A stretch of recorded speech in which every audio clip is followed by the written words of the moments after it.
புலம்பல் 1ஆம் அதிகாரம். எருசலேம்கள். அந்தோ, மக்கள் மிகுந்த மாநகர் தனியாளாய் அமர்ந்தனளே. நாடுகளில் மாண்புடையாள் விதவை போல் ஆனாளே. மாநிலங்களில் இளவரசி அடிமைப்பெண் ஆயினாளே. ஆறாவ் துயருற்று இரவில் அவள் அழுகின்றாள். அவளின் கன்னங்களில் கண்ணீர் வடிகின்றது. அவளின் காதலர்கள் தேற்றுவார் எவரும் இல்லை. அவளின் நண்பர் அனைவரும் அவளுக்கு துரோகம் செய்து பகைவராயினர். இன்னலுற்ற அடிமையான யூதா நாடு கடத்தப்பட்டாள். வேற்றினத்தாருடன் தங்கியிருக்கும் அவள் அமைதி பெறவில்லை. துரத்தி வந்தோர் இடுக்குகளிடையே அவளை வளைத்து பிடித்தனர். விழாக்களுக்கு செல்பவர் யாரும் இல்லை. சியோனுக்கு செல்லும் வழிகள் புலம்புகின்றன.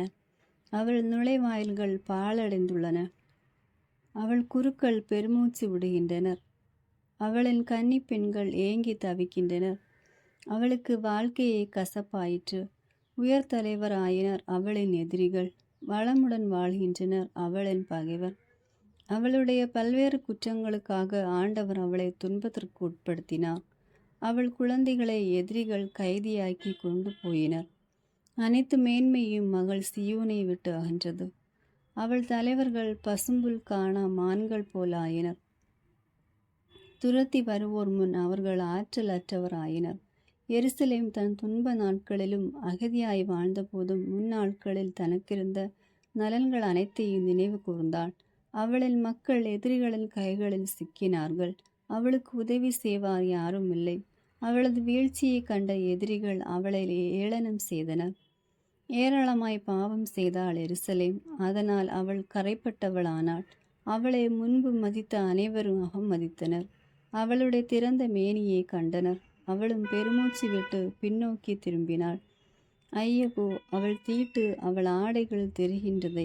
அவள் தனக்கு வரவிருப்பதை நினைவில் கொள்ளவில்லை. அவளது வீழ்ச்சி அதிர்ச்சியை தருகின்றது. அவளை தேற்றுவார் யாரும் இல்லை. ஆண்டவரே, என் துன்பத்தை பாரும்.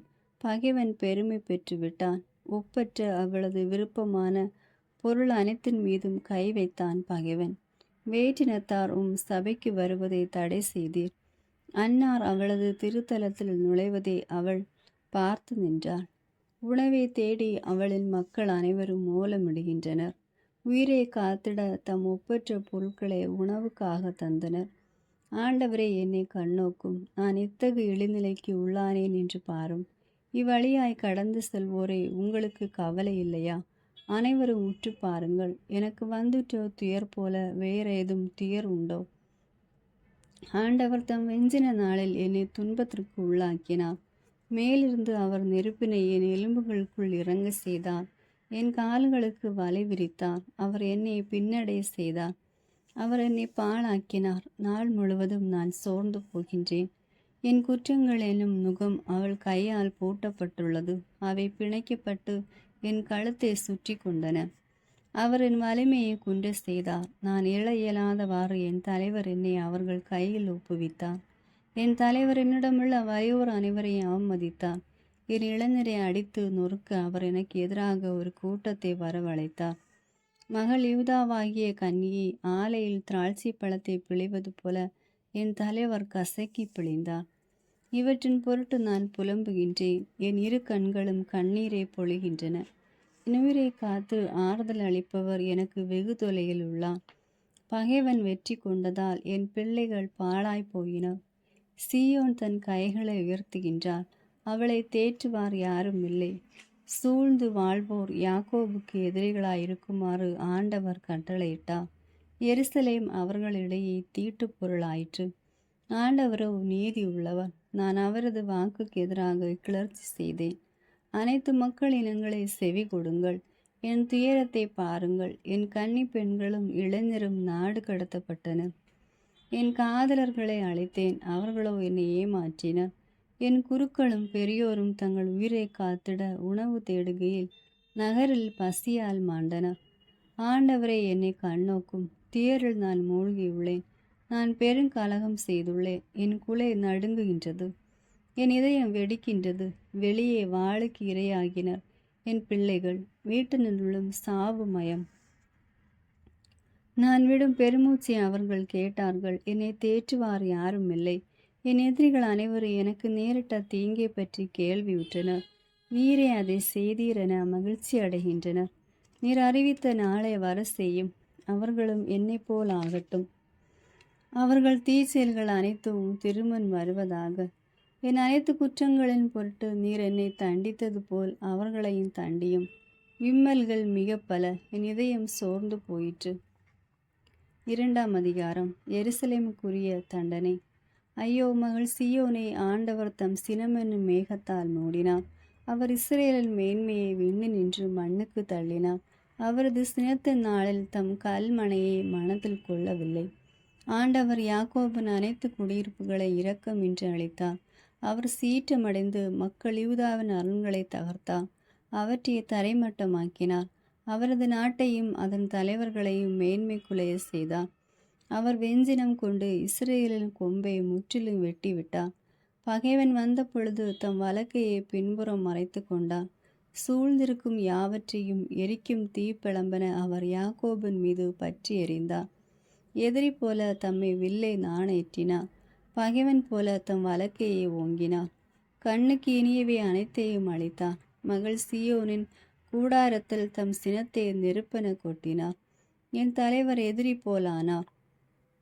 அவர் இஸ்ரேலை அழித்தார், அதன் கோட்டை கொத்தளங்களை தகர்த்தார். மகள் யூதாவின் அழுகையும் புலம்பலையும் மிகுதியாக்கினார். தோட்டத்து பருணை பிரித்தெறிவது போல தம் கூடாரத்தையும் பிரித்தெறிந்தார். சபை கூடும் இடத்தையும் அளித்தார்.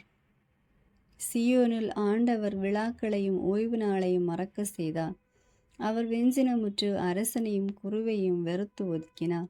என் தலைவர் தம் பலிபீடத்தை வெறுத்து ஒதுக்கினார். தம் திருத்தூயகத்தை கைவிட்டார். அதன் கோட்டை சுவர்களை பகைவரிடம் கையளித்தார். விழா நாளில் ஆரவாரம் செய்வது போல ஆண்டவரின் இல்லத்தில் அவர்கள் ஆரவாரம் செய்தனர். மகள் சீயோனின் மதிலை அழிக்க ஆண்டவர் திட்டமிட்டார். அதற்கென நூலினால் அளந்தார். அதை அழிப்பதை நிறுத்த தம் கையை மடக்கி கொள்ளவில்லை. அரணும் மதிலும் புலம்ப செய்தார். அவை ஒருங்கே சரிந்து விழுந்தன. அவளின் வாயிற்கதவுகள் மண்ணில் புதைந்து கிடந்தன. அதன் தாள்களை உடைத்து சிதறடித்தார். அவளின் அரசனும் தலைவர்களும் வேற்றினத்தாரிடையே உள்ளனர். திருச்சட்டம் இல்லை. அவளின் இறைவாக்கினரும் ஆண்டவரின் காட்சி பெறவில்லை. மகள் சியோனின் பெரியோர் தரையில் மௌனமாய் அமர்ந்துள்ளனர். அவர்கள் தங்கள் தலைமேல் புழுதியை தூவி கொண்டுள்ளனர். சாக்கு உடை உடுத்தி உள்ளனர். எருசலேமின் கன்னி பெண்கள் தங்கள் தலைகளை தரைமட்டம் தாழ்த்தி உள்ளனர். என் கண்கள் கண்ணீர் சொரிந்து சோர்ந்துள்ளன. என் குலை நடுநடுங்குகின்றது. என் தீரத்தால் என் ஈரல் வெடித்து தரையில் சிதறுகின்றது. என் மக்களாகிய மகள் நசுக்கப்பட்டுள்ளாள். நகர் வீதிகளில் குழந்தைகளும் மழலைகளும் மயங்கி கிடக்கின்றனர். அவர்கள் தங்கள் அன்னையரிடம் அப்பம் திராட்சரசம் எங்கே என்று கேட்கின்றனர். படுகாயமுற்றோரைப் போல நகர் வீதிகளில் அவர்கள் மயங்கி வீழ்கின்றனர். தாய்மடியில் உயிர் விட்டவர் போல் ஆகின்றனர். மகளை எருசலேம், உன் சார்பாக நான் என்ன சொல்வேன்? உன்னை எதற்கு ஒப்பிடுவேன்? மகள் சீயோனே, கன்னிப்பெண்ணை, யாருக்கு உன்னை இணையாக்கி தேற்றுவேன்? உன் காயம் கடல் போல விரிந்துள்ளதே. உன்னை குணமாக்க யாரால் முடியும்? உன் இறைவாக்கினர் உனக்காக பொய்யும் புரட்டுமான காட்சிகளை கண்டனர். நீ நாடு கடத்தப்பட்ட இருப்பதை தவிர்க்குமாறு உன் நெருக்கேடுகளை அவர்கள் உனக்கு எடுத்து சொல்லவில்லை. அவர்கள் பொய்யை அப்பத்தங்களை காட்சியாக கண்டு உனக்கு பொய் வாக்கு உரைத்தனர். அவ்வழியாய் கடந்து செல்வோர் உன்னை பார்த்து கைகூட்டி சிரித்தனர். மகள் எருசலேமை நோக்கி தலையை ஆட்டி சீழ்கை அடித்தனர். அழகின் நிறைவும் மண்ணுலகின் மகிழ்ச்சியுமாக இருந்த மாநகர் இதுதானா என்றனர். உன் எதிரிகள் அனைவரும் உன்னை நோக்கி கோணல் வாய் காட்டுகின்றனர். சீழ்கை அடித்து பற்களை நரநரவென்று கடிக்கின்றனர். நான் அவளை பாழாக்கினோம் என்றனர். இந்நாளுக்காகவே நாம் காத்திருந்தோம், இப்போதுதான் நம்மால் அதை காண முடிந்தது என்றனர். ஆண்டவர் தாம் திட்டமிட்டபடியே செய்தார். நெடுநாட்களுக்கு முன் தாம் முன்னெச்சரிக்கை செய்தவாறு செயல்பட்டார். ஈவிரக்கமின்றி இடித்து தள்ளினார். உன் எதிரிகளை மகிழ்ச்சியடைய செய்தார். பகைவரின் ஆற்றலை பெருக செய்தார். அவர்களின் இதயம் என் தலைவனை நோக்கி கூக்குரலிடுகின்றது. மகள் சீயோனின் மதிலை இரவும் பகலும் வெள்ளமென கண்ணீர் பொழியும். உனக்கு ஓய்வு வேண்டாம், கண்ணீர் விடாமல் இருக்க வேண்டாம். இரவில் முதற் சாமத்தின் குரல் எழுப்பு. உள்ளத்தில் உள்ளத்தை என் தலைவர் திருமண் தண்ணீரை போல் ஊற்றிவிடு. தெருமுனையில் பசியால் மயங்கி விழும் குழந்தைகளின் உயிருக்காக அவரை நோக்கி உன் கைகளை உயர்த்து. கண்ணோக்கும் ஆண்டவரை எண்ணி பாரும். யாருக்கு இப்படி செய்திருக்கின்றீர்? பெண்கள் தங்கள் கற்பத்தின் கனிகளையே கை குழந்தைகளை தின்ன வேண்டுமோ? குருவும் இறைவாக்கினர் என் தலைவரின் திருத்துயகத்தில் கொல்லப்பட வேண்டுமோ? வீதிகளில் புழுதியில் சிறியோரும் பெரியோரும் வீழ்ந்து கிடக்கின்றனர். என் கன்னியரும் காளையரும் வாளால் வீழ்த்தப்பட்டனர். உமது சீற்றத்தின் நாளில் ஈவிரக்கமின்றி அவர்களை கொன்று குவித்தீர். திருவிழாவுக்கு அழைப்பது போல எப்பக்கமும் எனக்கு எதிராக பேரச்சத்தை வரவழைத்தீர். ஆண்டவரது சீற்றத்தின் நாளில் உயிர் தப்பி பிழைத்தவரோ எஞ்சியவரோ எவரும் இல்லை. நான் பேணி வளர்த்தவர்களை என் எதிரி கொன்றளித்தான். 3ஆம் அதிகாரம். தண்டனை தீர்ப்பும் நம்பிக்கையும். ஆண்டவரது சினத்தின் கோலால் வேதனை அனுபவித்த ஒருவன் நான். அவர் என்னை துரத்தி அடித்து ஒளியினுள் அன்று இருளுள் நடக்க செய்தார். உண்மையில் அவர் என் மீது தம் கையை ஓங்குகிறார். நாள் முழுதும் ஓங்குகிறார். மீண்டும் மீண்டும் என்னை வதைக்கிறார். அவர் என் சதையும் தோலையும் சிதைத்து விட்டார். என் எலும்புகளை நொறுக்கி விட்டார். அவர் கசப்பாலும் தேராலும் என்னை முற்றுகையிட்டு வளைத்து கொண்டார். பண்டை காலத்தில் இறந்தோர் போல இருள் சூழ்ந்த இடத்தில் அவர் என்னை வாழ செய்தார். நான் தப்பி செல்ல இயலாதவாறு என்னை சுற்றிலும் அவர் மதில் எழுப்பினார். பழுவான தலைகளால் என்னை கட்டினார். துணை வேண்டி நான் கூக்குரல் எழுப்பிய போதும் அவர் என் மன்றாட்டை கேட்க மறுத்துவிட்டார். செதுக்கிய கற்களால் என் வழிகளில் தடைசுவர் எழுப்பினார். என் பாதைகளை கோணலாக்கினார். பதுங்கியிருக்கும் கரடி போன்று மறைந்திருக்கும் சிங்கம் போன்றும் அவர் எனக்கு ஆனார். என் வழிகளில் நின்று இழுத்து சென்று என்னை பீறி கிழித்தார். என்னை முற்றிலும் பாழாக்கினார். அவர் தமது வில்லை நாணேற்றினார்.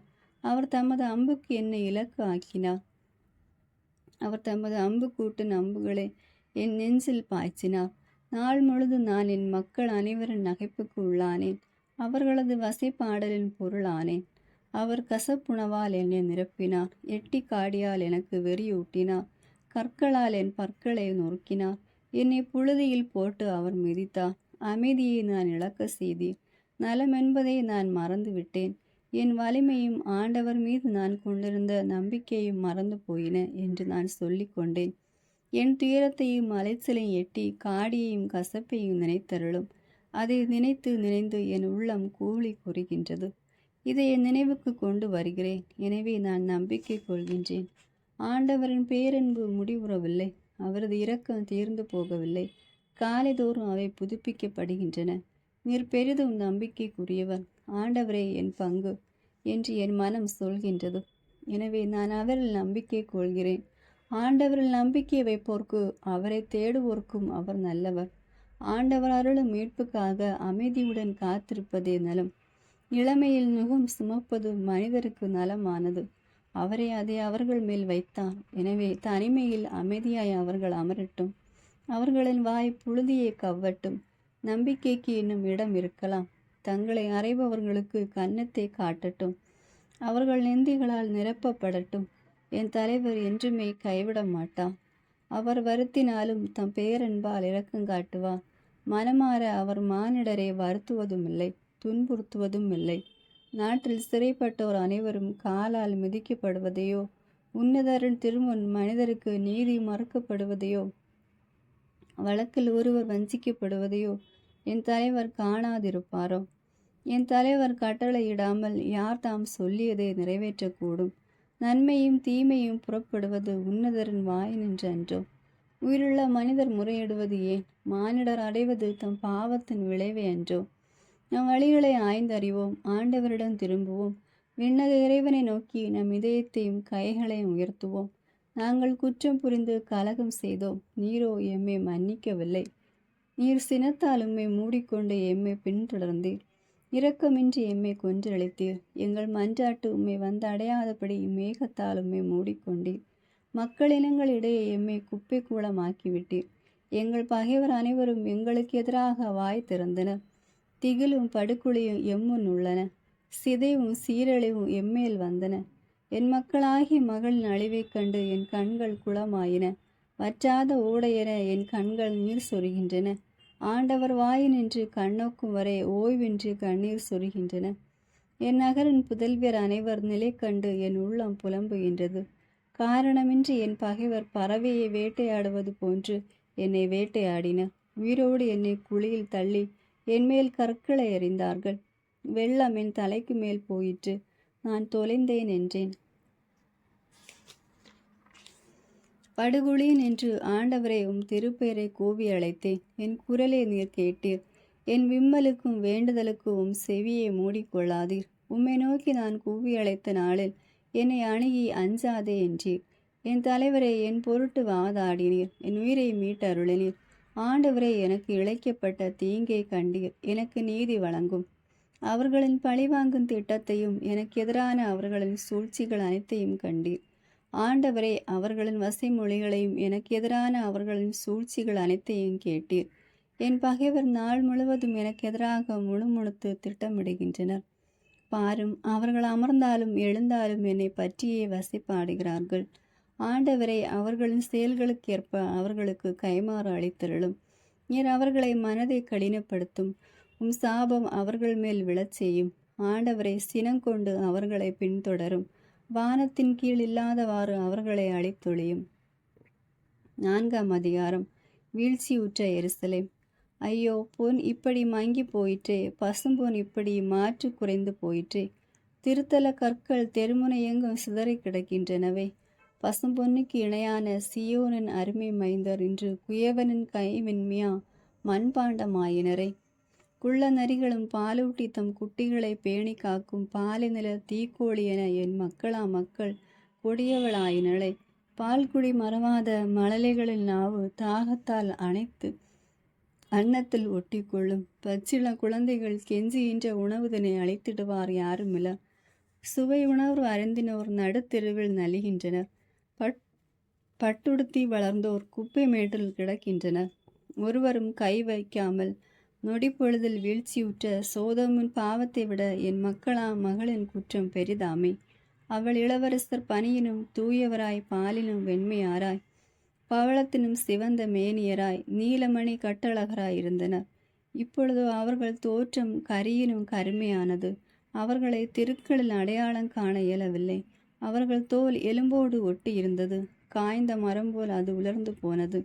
பசியினால் மாண்டவர்களிலும் வாளினால் மாண்டோர் நற்பெயர் பெற்றோர். ஏனெனில் முனையோர் வயல் தரும் விளைச்சல் என்று குத்துண்டவர் போல் மாய்ந்தனர். இறங்கும் பெண்டின் கைகள் தம் குழந்தைகளை வேக வைத்தன. என் மக்களாகிய மகள் அழிவுற்ற போது பிள்ளைகளை அன்னையருக்கு உணவாயினர். ஆண்டவர் தம் சீற்றத்தை தீர்த்து கொண்டார். தம் கோப கனலை கொட்டினார். சியோனில் நெருப்பை மூட்டினார். அது அதன் அடித்தளங்களை விழுங்கிற்று.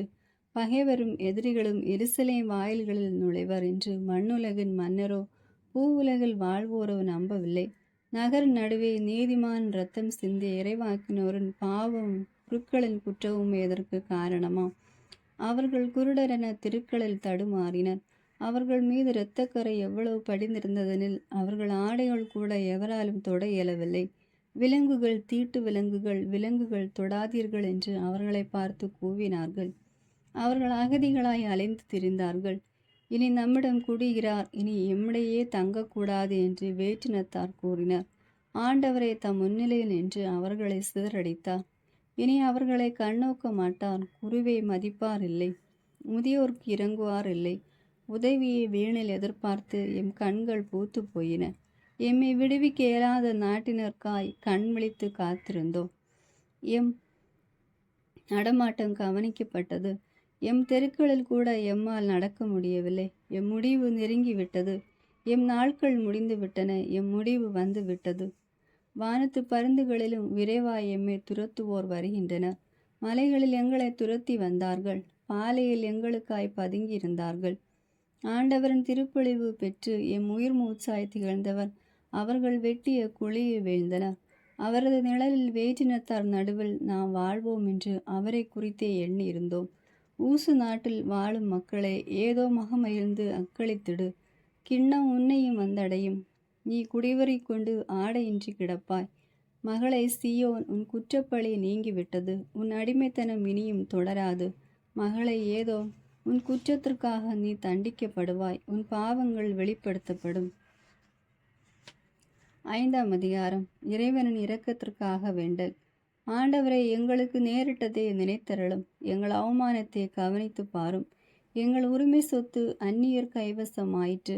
வீடுகள் வேற்று நாட்டினர் கைக்கு மாறிற்று. நாங்கள் தந்தையற்ற அனாதைகளானோம். எங்கள் அன்னையர் கைப்பெண்டிராயினர். நாங்கள் தண்ணீரை விலைக்கு வாங்கி குடிக்கிறோம். விறகையும் பணம் கொடுத்தே வாங்குகிறோம். கழுத்தில் நுகத்தோடு விரட்டப்படுகிறோம். சோர்ந்து போனோம், எங்களுக்கு ஓய்வே இல்லை. உணவால் நிறைவு பெற எம் கையை எகிப்தியர் அசீரிடம் நீட்டினோம். பாவம் செய்த எம் தந்தையை மடிந்து போயினர். நாங்களோ அவர்கள் குற்றப்பழியை சுமக்கின்றோம். அடிமைகள் எங்களை ஆளுகின்றார்கள். எங்களை அவர்கள் கையினின்று விடுவிப்பார் எவரும் இல்லை. பாலை நில வாளை முன்னிட்டு உயிரை பணைய வைத்து எங்கள் உணவை பெறுகிறோம். பஞ்சத்தின் கொடுந்தணலால் எங்கள் மேனி அடுப்பென கனன்றது. சியோன் மங்கையர் கெடுக்கப்பட்டனர். நகர்களின் கன்னியர் கற்பழிக்கப்பட்டனர். தலைவர்கள் பகைவர் கையால் தூக்கிலிடப்பட்டனர். முதியோர்களை அவர்கள் மதிக்கவில்லை. இளைஞர்கள் இயந்திர கல்லை இழுக்கின்றனர். சிறுவர் விறகு சுமந்து தள்ளாடுகின்றனர். முதியோர் நுழைவாயிலில் அமர்வதை கைவிட்டனர். இளையோர் இசை மீட்டலை துறந்து விட்டனர். எங்கள் இதயத்தின் மகிழ்ச்சி ஒளிந்தது. எங்கள் நடனம் புலம்பலாக மாறியது. எங்கள் தலையினின்று மணிமூடி வீழ்ந்தது. நாங்கள் பாவம் செய்தோம், எங்களுக்கு ஐயோ கேடு. இதனால் எங்கள் இதயம் தளர்ந்து போயிற்று. எங்கள் கண்கள் இருண்டு போயின. சீயோன் மலை பாழடைந்து கிடக்கின்றது. நரிகள் அங்கே நடமாடுகின்றன. நீரோ ஆண்டவரே, என்றென்றும் வாழ்கின்றீர். உமது அரியணை தலைமுறை தலைமுறையாய் உள்ளதாமே. ஆண்டவரே, தொடர்ந்து எங்களை மறந்தது ஏன்? இத்துணை காலமாய் எங்களை கைவிட்டது ஏன்? ஆண்டவரே, எம்மை உம்பால் திருப்பி அருளும். நாங்களும் உம்முடன் திரும்புவோம். முற்காலத்தே இருந்தது போல எம் நாட்களை புதுப்பித்தருளும். எங்களை முற்றிலும் தள்ளிவிட்டீரோ? எங்கள் மேல் இத்துணை வெஞ்சீனம் கொண்டீரோ? ஆமேன். God bless you.